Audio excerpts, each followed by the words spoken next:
Good evening, and thank you for tuning into March News with ETS News 29. Tonight, we will be hearing from a number of students and exploring the different groups and events here at Shrewsbury High School. Let's get into it. For our top story, the Black History Committee Assembly has taken place once again at SHS. Here's Holly Rascosi with more. During the month of February, all across the United States, Black history is celebrated. Shrewsbury High School honors and recognizes the impact that African Americans have had on U.S. culture and traditions by putting on an annual assembly. Dancers, singers, musicians, poets, and speakers came together to join the Black History Committee in putting on an assembly, which took place on February 11th. In 1926, Carter G. Woodson began the honoring of African Americans as he believed African American history wasn't being well represented. It began as Negro History Week, and it has transformed into a month-long celebration. Shrewsbury High School has celebrated Black History Month with an assembly for 21 years. This year's advisors were Mario Gonzalez and Denise Satterfield. The Black History Committee chooses a theme at the beginning of each year. This year, their theme was We Are the World. Caitlin Buckley, one of the committee's presidents, talks more about the theme and why it was chosen.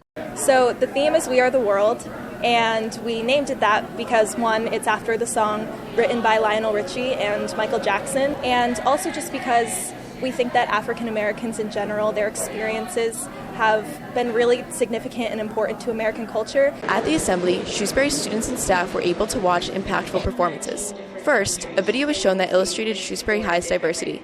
Then, the Shrewsbury High School Jazz Band played the song Buck Jump. 3 Shrewsbury High School students shared their original poems surrounding the We Are the World theme. Additionally, audience members viewed an original dance, a National Art Honor Society installation, and several singing performances. Speakers from the committee shared more about African American history. The finale included singers and musicians performing We Are the World. All of these performances help come together to truly inform and engage students. Club advisor Denise Satterfield explains why she feels that honoring Black history at SHS is important. I think it's important that all students be exposed to culture and history outside of their own. I think that oftentimes we, are born in a place, we live in a place, we stay in a place, and we don't really explore things that are outside of our norm. There are about 30 students that make up the Black History Committee.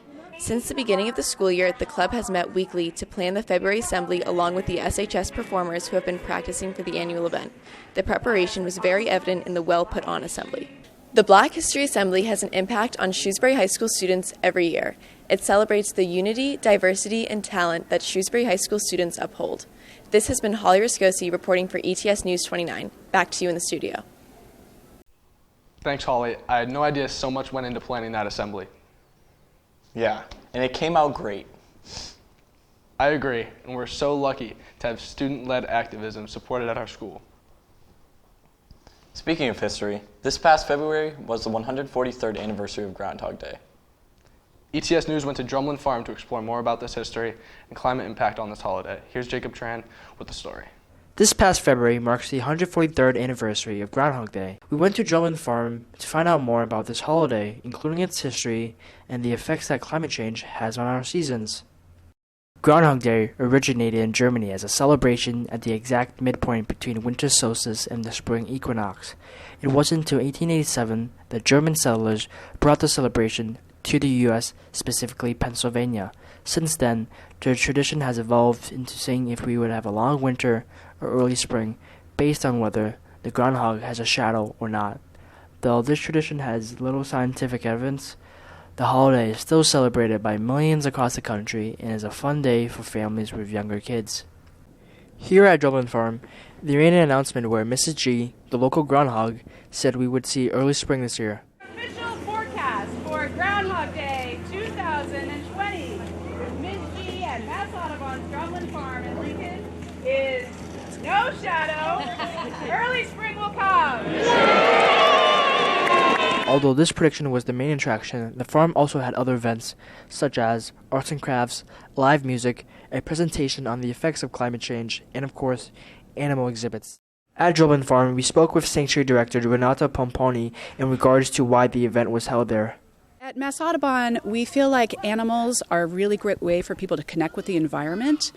So we have a set of animals that have injuries or have been orphaned, who we use as our wildlife ambassadors so that people can see them up close, meet them, and then hopefully feel inspired to protect the wildlife that they might see in their own communities. So Ms. G is a groundhog that we've had here for many years, and we thought this was a great event for her to get a little more publicity and bring light to our mission as well.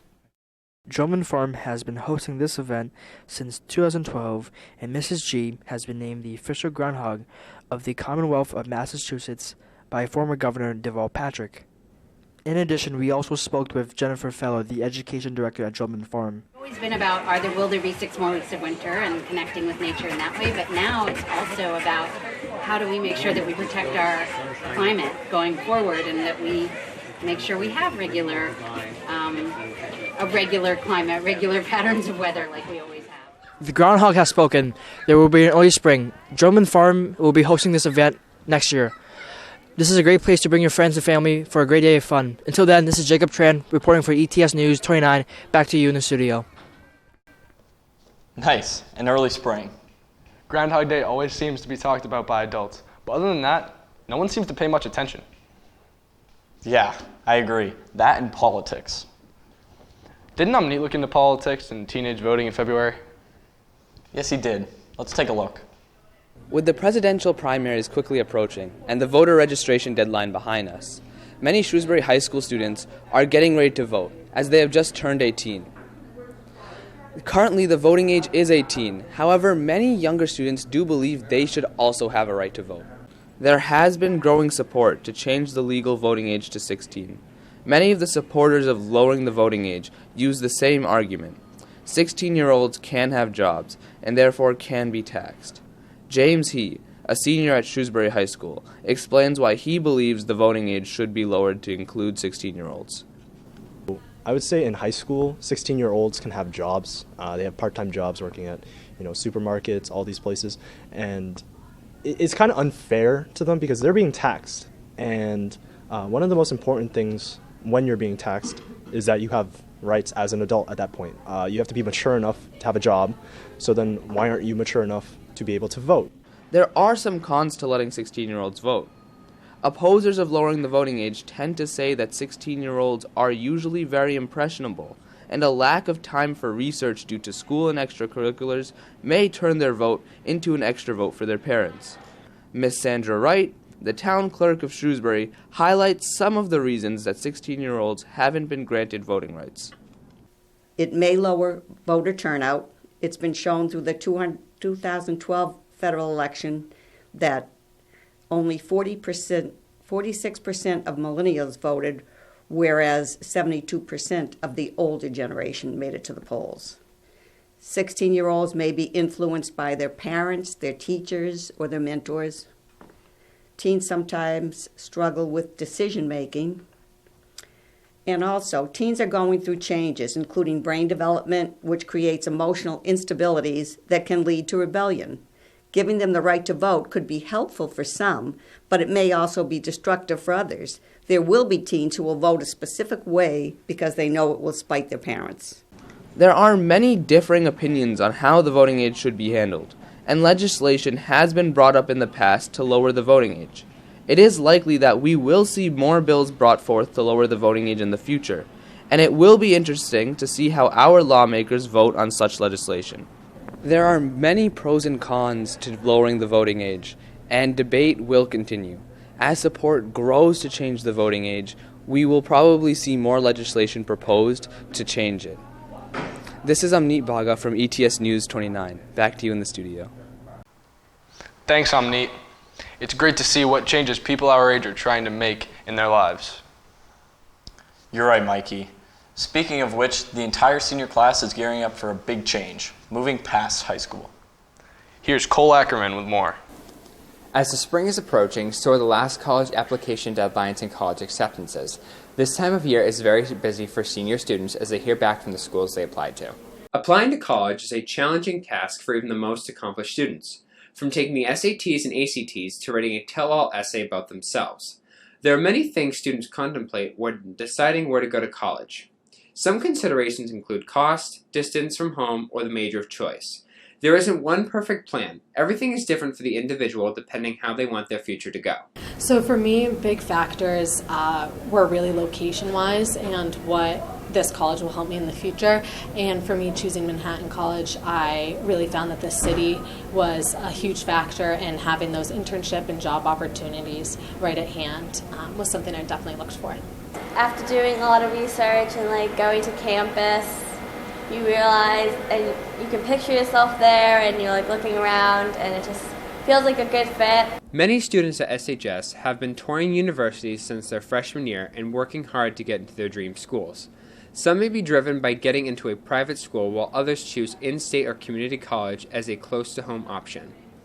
Other major factors are what programs schools have to offer, what sports the college offers, and what they will offer for financial aid. A lot comes down to cost of the school and how much money the college is willing to give. There's a lot that goes into finding that dream school. So I chose Manhattan College mainly for lacrosse, and that's what really drove me to this school because athletics was a huge part in decision making, and then they have a great academic program and television sports journalism program, which is something I hope to continue into my career. I am going to go to Bridgewater State University. It really had all the things I was looking for in a college. So the size was really good. Many students are planning on going to college after they graduate, but many are either joining the military or jumping straight into the workforce. I think for students who are not going to college, it's a different process, it's a different conversation, and it's so individual that we tend to work with students individually to determine that pathway and work on what are the next steps for that process. At this point, most students have finished their applications except for schools with rolling admissions. Now students are waiting to hear acceptance letters and financial aid before the final decision is made. College decisions may be a stressful time, but SHS seniors seem to have everything under control, alongside the support from guidance, administration, and faculty.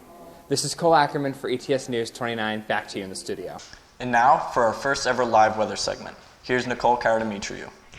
Good evening, I'm Nicole Karadimitriou, and it's time for your weather segment. Tonight, expect a low of 37 degrees and partly cloudy skies. Tomorrow, March 3rd, we will be looking at a high of 55 degrees and a low of 41 degrees. It will be rainy with wind gusts that may pick up to reach 21 miles per hour. Now, let's look at the week ahead of us. Wednesday will be a bit warm with a high and the temperature in the 50s. And we've just received word that Thursday will actually be sunny instead of rainy. However, it may feel cooler as the wind will still be 21 miles per hour. Friday, we have a high of 43 degrees and it'll stoop to 20s in the evenings. You can expect some scattered rain throughout the week. Rolling into the weekend, the skies will clear up and Saturday and Sunday will both be partly cloudy.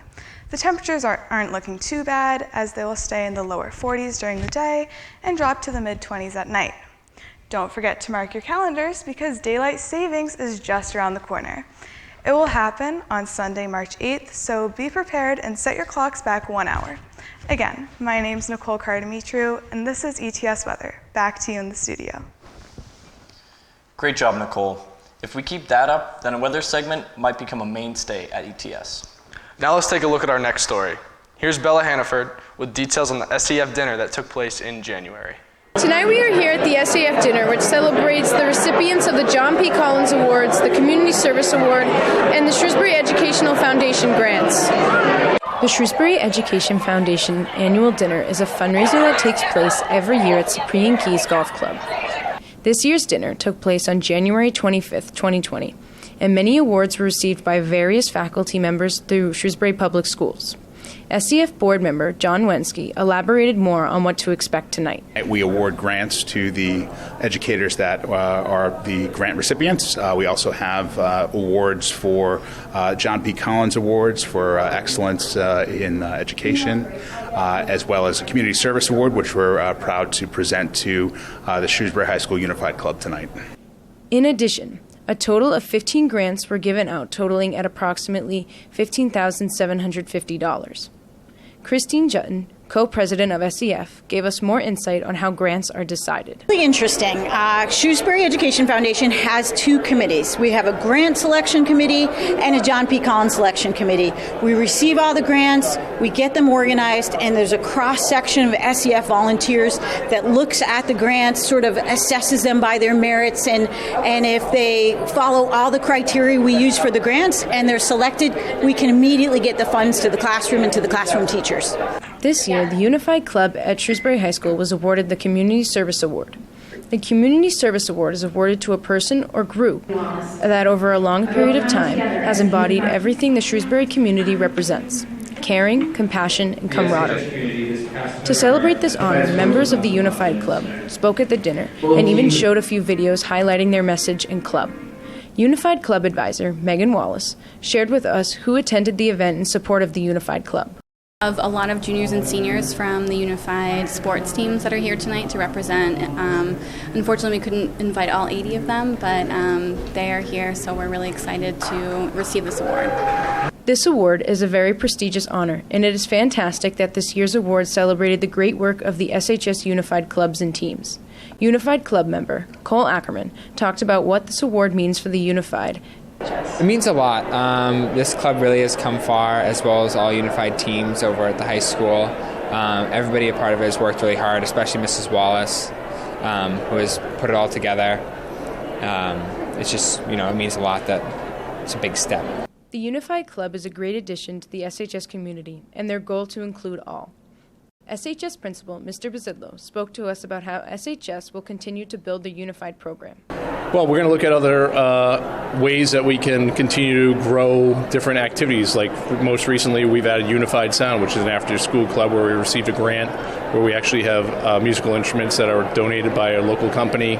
We have students that are going to participate in that, actually participate in our concerts through our orchestra program and through our band program. So we're continually growing the program. We've also added electives that will include students in our art classes, PE, health, and our performing arts department as well for next school year. The Unified Clubs positively contribute to our school culture at SHS. Furthermore, Sherwood Middle School will be starting up their own Unified basketball team.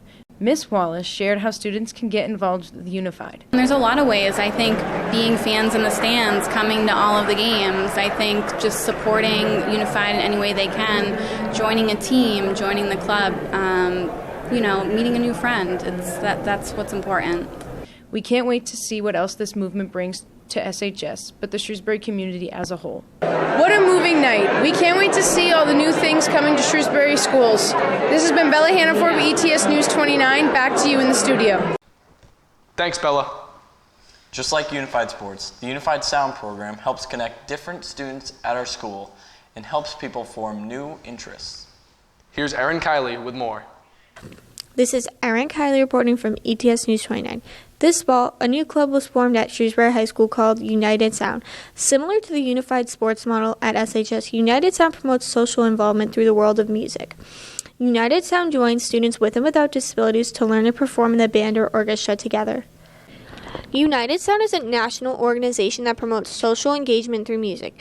United Sound is run by Mr. Laporto, Miss Wallace, and Miss Mercadante. Mr. Laporto and Miss Mercadante run the band and orchestra here at Shrewsbury High, and Miss Wallace is a special education teacher here at the school. Here's Mr. Laporto, Miss Wallace, and Miss Mercadante to explain more about United Sound. We've seen the great success that Miss Wallace has had with the Unified Sports program and thought this was just another great avenue to reach more students in our student body.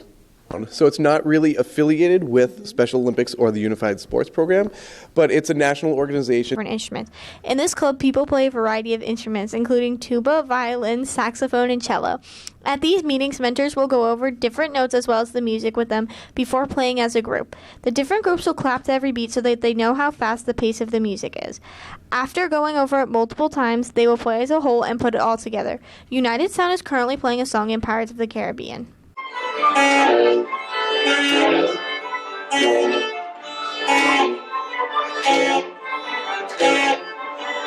There are many mentors that participate in this club. They had to go through an application process, only a few were accepted, but they hope to expand this club even in the more upcoming years. Students that got accepted in this club had to be part of the band or orchestra. The heads of this club looked at what instruments the student wanted to play and paired them up with people that played a similar instrument. United Sound joins many students and teachers together through music and sound. Here is Megan Welsh to talk more about her role in this club. So first we start with an icebreaker to get everyone comfortable with each other again, because it only is once a week. Then we set up the instruments and get right into playing. Really just seeing how happy it makes these kids. Like, they don't have the chance to do this at many other places, so it's great that we can provide that opportunity here. Well, all kinds of music. We really try to start off simple so we can build our way up to more complicated rhythms and notes. Really only 5 minutes. It depends on the instrument, but all of our new musicians have gotten pretty confident in setting up their instruments. It's more of a mix of teaching and supervising. We try to be as least hands-on as possible, just to have the new musicians learn stuff on their own, but we also do need to help with some rhythms or fingerings. We talked to a lot of students about what they liked most about this group, and here's what they had to say. Playing the Pirates of the Caribbean. Part of United Sound is learning all the different instruments. Nice, okay. Playing the violin. Favorite part about being a mentor? I think it's just super rewarding to see the growth and progress of the new musicians throughout our few rehearsals that we've had so far. Thank you. As you can see, this club is a great way to get involved at Shrewsbury High and a great way to promote the world of music. Come see United Sound's first concert Wednesday, April 29th at 7:30 p.m. here at Shrewsbury High School. This is Erin Kiley reporting from ETS News 29. Back to you in the studio. Speaking of music, SHS will be performing the Addams Family for their spring musical. Here's Patrick Duggan with more. Coming up in March, SHS will be premiering the Addams Family as the school musical. Students can come to the school auditorium March 12th, 13th, and 14th to enjoy a night of great music composed by Mr. Lapamardo and performances for the musical directed by Mr. Colby. The Addams Family is a classic sitcom that tells the story of a strange and spooky family. The idea for the story was created by American cartoonist Charles Addams. The Addams Family is still relevant today due to the recent 2019 animated film of the same name. The fact that this movie came out could have also led to the Addams Family being chosen for the school musical. The main cast of the musical consists of Liam Reardon as Gomez Addams and Lisa Lubavitch as Morticia Addams. Uncle Fester is being played by John Nichols, and Madden Brown is playing the grandma of the family. The two children of the family are Megan German as Wednesday Addams and Benjamin Choi as Pugsley Addams. The last four main members of the Addams family are Lurch, as well as Mal, Alice, and Lucas Beneke, being played by Andrew Anderson, Daniel Stamaris, Grace Crowley, and Preston Karp. A school musical is an important thing for us to have because it allows the performing arts department to express their characters musically in front of an audience. Students with future acting dreams can benefit greatly from a live performance presented to their peers and parents, as it helps them understand what it will be like to perform live. These students also benefit by obtaining essential acting skills that they need in order to further pursue their dreams. Looking forward, the school musical will be a great event to attend if you are simply interested in theater, or if you want to encourage family or friends that are performers in the musical. The musical is something that these students and staff members have put countless hours and tons of effort into. I think everyone should make an effort to attend the musical. This has been Patrick Duggan with ETS News 29. Next up is Colleen McNamara with some information on Capstone and what it has to offer at SHS. The Capstone class of 2020 presented their hard work and dedication to Shrewsbury High School faculty and students January 10th in the Media Center. Students were able to present to family and friends in the Bent Presentation Room and in the Commons on January 7th and January 8th. Capstone is an elective course in which 10 senior students were able to further explore a topic or hobby of their interest. Liza Trombley, Director of English, spearheaded the group and was the main source of communication. There were flyers all around school and announcements encouraging students, faculty, family, and friends to observe these students' final projects. Capstone is a chance to use a project-based style of learning to encourage creativity and new projects here at Shrewsbury High School. The 2020 class worked on their projects from January of their junior year to January of their senior year, focusing on research, practicing, and interviewing people of interest. Students derive ideas of their topics for personal interests and hobbies. They range from poetry, dress designing, to even reptiles or student club availability. So, hi, my name is Daniel Kuroka. My project is Herpetology Changing Current Perspectives, and the idea of that project is to look at some of the stigmas associated with snakes and other types of reptiles and figure out some of the reasons behind that. So I looked into why people are scared of snakes. About a third of the people in this country do have ophidiophobia, and that is the fear of snakes. So I'm more so looking at and explaining the reasons why people are scared of snakes. There are a couple ways to help phobias. Some of that can be exposure therapy, which is the act of letting someone handle a snake or see a snake for a short time in a safe environment. Or it can be education, which is what I'm trying to do with my project currently. I've always been fascinated by lizards and snakes from a young age, so this project has really given me the opportunity to explore that passion and work with some really awesome people who do this for a living. A crucial question to ask is what happens to the final projects made from Capstone? A number of students will continue their development of their projects. Specifically, Daniel, just based on doing this project, realized his love for spreading awareness to harmless creatures, hopes to turn his passion into a career. Colleen Cohane also will continue the dog therapy, eventually getting a therapy dog in the district, as Finn, the current therapy dog, is worn out from visits to hospitals, schools, and nursing homes. Finally, some students learned what they did not like through this project. For example, Sophia, she struggled with the technology aspect of her podcast and will not continue with a podcast field in her future. Hi, my name is Diogo Machado, and my project for Capstone was called A Study into Accessible Pottery, and I decided to do this because pottery has just been a passion since freshman year when I took Ceramics 1, and Capstone was really an opportunity to explore more about it because this is something that I actually want to do maybe as a career, but if not, then it'll be like at least a hobby after I get out of college.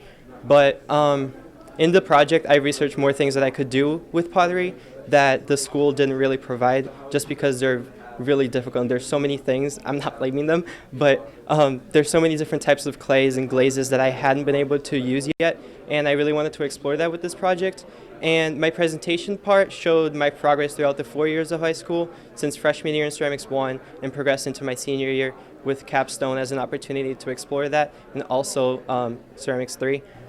This year, 10 out of the 13 applicants were accepted, with a variety of backgrounds and interests.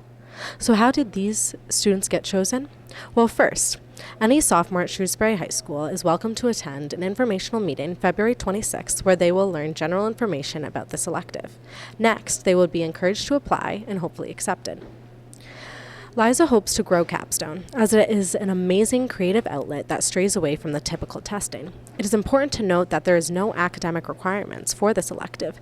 Specifically, Liza mentions there are a number of different types of intelligence and doesn't want to restrict creativity or discourage so-called non-school smart individuals. The Capstone class of 2020 encourages everyone to participate in something this creative, as they gained a tremendous amount from their experience. In terms of next year, you can look forward to the class of 2021.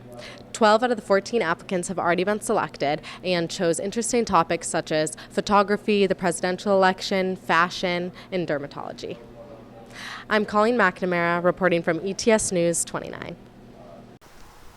Now let's move on to sports. Here's Andrew Pitney with the latest on SHS athletics.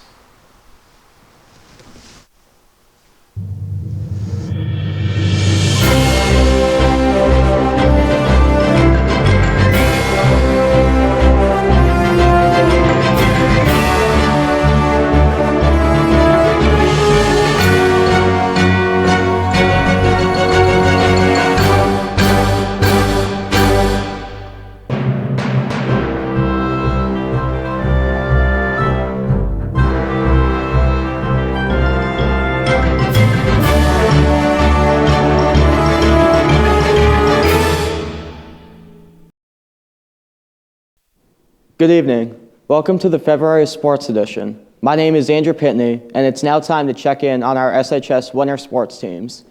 Boys basketball started out strong this season and kept rolling all the way to a playoff berth and a league championship. The captains of this year's squad are seniors John West, Cole Fisher, and Cade Nelson.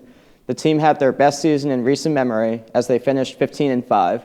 The biggest highlight for the team this season was defeating top-seeded rivals St. John's on senior night on February 19th. Also, congratulations to John West, who not only broke the school's all-time scoring record, but he also broke the single-game points record with 48 points against Xaverian. Their season ended on February 27th with their playoff loss to the Leominster Blue Devils. Congratulations on an outstanding season, boys. Girls basketball has proven to be a competitive squad, and they also qualified for playoffs as well.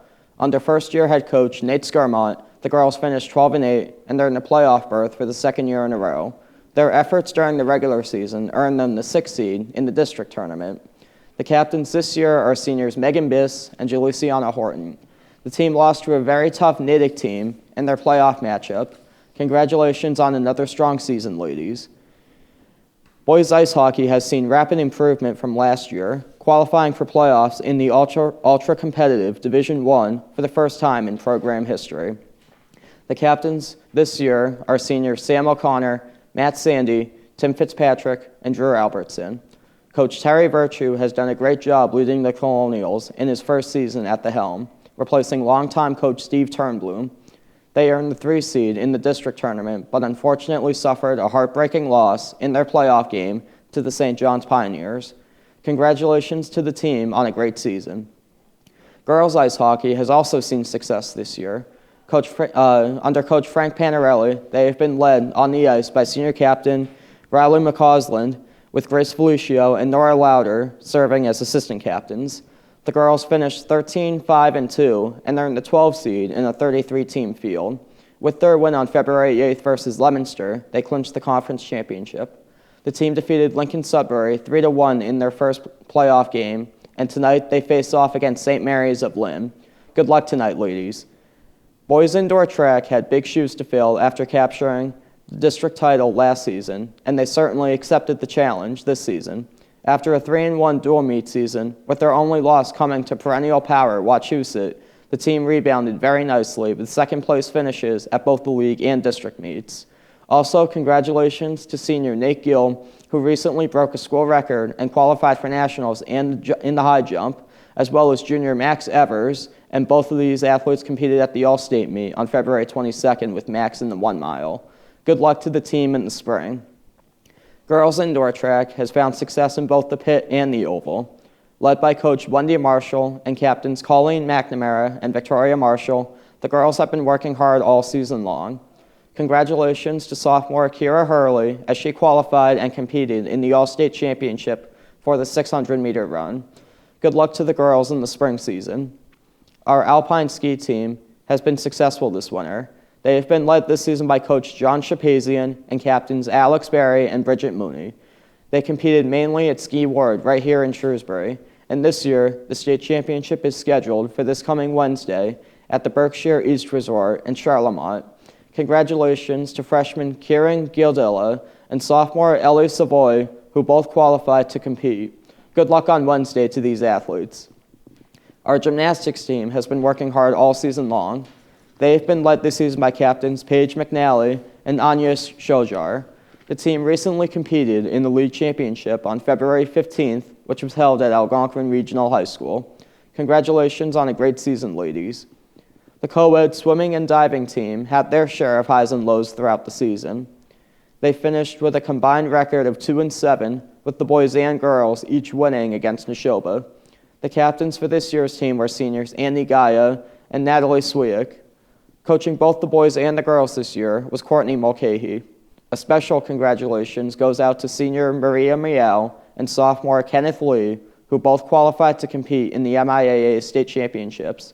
Congratulations on a great season to our swimmers. Lastly, but certainly not least, we want to congratulate our esports teams for winning the state championship for the second year in a row. Coach Steve McKinstry and the Rocket League squad dominated on February 9th, while the SHS Gatekeepers in the League of Legends defeated Acton Boxborough 2-0 on February 1st. Congratulations again to our esports teams. That's it for sports. Good luck to all of our teams in the postseason, and we'll see you in the spring. I'm Andrew Pitney. Thanks for watching Sports Edition. Now back to Mikey and Caleb in the studio. Thank you, Andrew. For our final story tonight, let's move beyond just our school and into the wider community. Here's Emma Kiefer with her report on the local company Table Talk Pies. Table Talk Pies, a popular pie bakery located in Worcester, has been bringing smiles to the faces of Worcester residents for years. But what many people don't know is that they will be moving their current facility out of Kelly Square and into an underdeveloped plot of land in the South End. Table Talk Pies has been a popular business among Massachusetts residents since it opened in 1924. The store located in Kelly Square, Worcester, brings in a bunch of hungry customers each day. Now with the construction of the new Polar Park, Table Talk Pies will be moving its bakery from Washington Street, Kelly Square, and will be building a new bakery on an underdeveloped plot of land in the main south area of Worcester. The new building is planned to be a state-of-the-art bakery that will be able to produce more pies than before. Cara Smith, the manager of community partnerships, has more on the move. Sure. So there's... We have been here since 1942, so that's a long time. But at the same time, when we thought about what we wanted to do in taking our business to the next level, we really wanted to have an efficient bakery. And one thing that we learned when we built Southgate, we got to build it from the bottom up, and that really showed us what we can do as a company when we get to build from the bottom up. So that's why we're looking to move. Table Talk Pies was founded by two Greek immigrants named Fyodor Tana and Angelo Katsaidas. The two partners wanted to create better lives for their families and create a business that other people would enjoy. After 95 years, the Table Talk Pies has become one of the country's leading producers of pie. The store, which has been in business for 3 years, has become a favorite stop for Worcester residents and people visiting the area. The manager of the pie store, Caitlin Enck, explains how important the pies are to the area. It's important for Table Talk Pie to stay in Worcester because we started here, we grew here, we've been here, and we don't want to leave. We love the city, and we love Worcester, and Worcester loves us. So our goal is to stay in Worcester. The employees at Table Talk believe that the new bakery, along with the bakery located on Southgate Street, Worcester, is sure to increase the profit and love for their homemade pies. The company bakes everyone's favorite pies, such as apple pie, blueberry pie, a creamy pumpkin pie, chocolate eclair pie, strawberry rhubarb pie, and a new chocolate chip cookie pie. Table Talk Pies continues to remain a staple for those who purchase their pies from the pie store and those who buy their pies from the local grocery store. Yes, I enjoy Table Talk pies sometimes for breakfast and sometimes as a snack in the afternoon. Eating them all my life. While Table Talk Pies will be moving, they won't be moving far, and the bakery will still remain a favorite among Shrewsbury and Worcester residents. This has been Emma Kiefer reporting for ETS News 29. Back to you in the studio. This has been the March edition of ETS News 29. Thank you so much for joining us this evening. I'm Mikey Hayden. And I'm Caleb Supinara. Have a good night.